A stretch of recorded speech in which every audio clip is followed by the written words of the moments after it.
The relationship between attention deficit hyperactivity disorder and procrastination is quite complex. And although there is no direct link between the two, some of the symptoms of ADHD can lead to chronic procrastination. Now listen, each and every one of us have trouble getting motivated to get things done sometimes, okay? Okay. But for the individuals that have ADHD, getting started or following through are pretty much hardwired in their brain. Help me! Help me! It can happen for a number of reasons, but funny enough, not for the ones you might think. The most common misconception, for example, is that procrastination is connected to impulsivity. But more and more studies, like the one I will link down below, have found that inattention was a bigger culprit here. With that in mind, I've done some serious digging into this topic and I'm ready to share with you some of the most effective and highly praised tips on how to better manage procrastination if you have ADHD. The trickiest part, in my opinion, is pinpointing what really is your cue, what truly triggers procrastination in you specifically. Keep in mind that no matter how amazing and even scientifically proven a solution might be, it will result in complete and utter garbage if you apply it to the wrong problem. If you are dehydrated, you wouldn't solve the issue by taking a walk in nature or talking to your therapist. Although these are excellent solutions, they're being used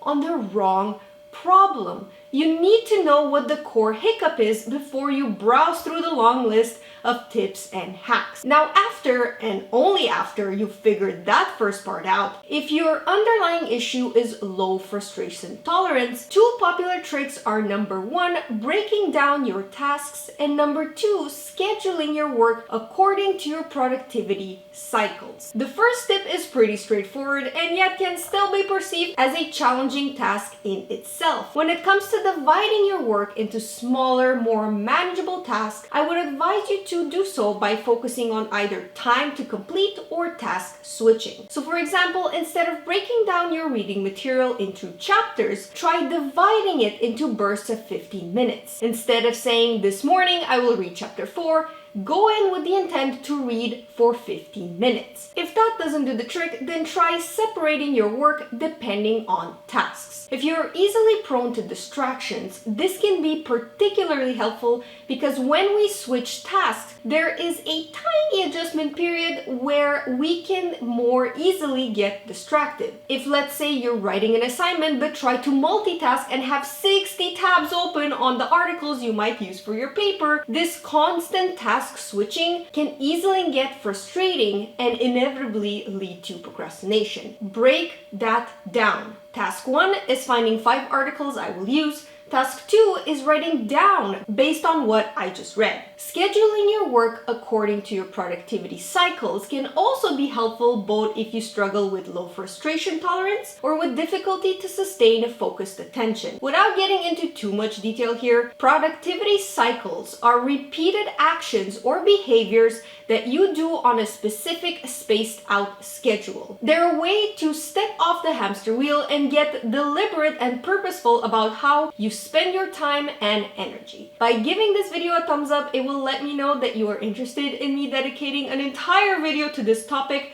But for today, let's just leave it at this. Observe the periods when you are most productive and work around them. For example, if you find it easier to concentrate on creative tasks in the morning, then you should schedule those kinds of tasks for that time period as much as possible. Moving on, if inattention is what leads you to procrastination most of the time, then a popular and well-loved tip by other individuals with ADHD is mental anchoring. Anchoring is a process in neuro-linguistic programming, NLP, where a cue is used to bring us back to our primary goal. The trickiest parts of inattention is A, noticing that our attention is off course, and B, bringing it back to where it belongs. Mental anchors can help with both. Depending on your personal preferences, there are 5 types of anchors you can use: visual, olfactory, auditory, kinesthetic, or gustatory. If you want to know more about setting up anchors and examples on how to use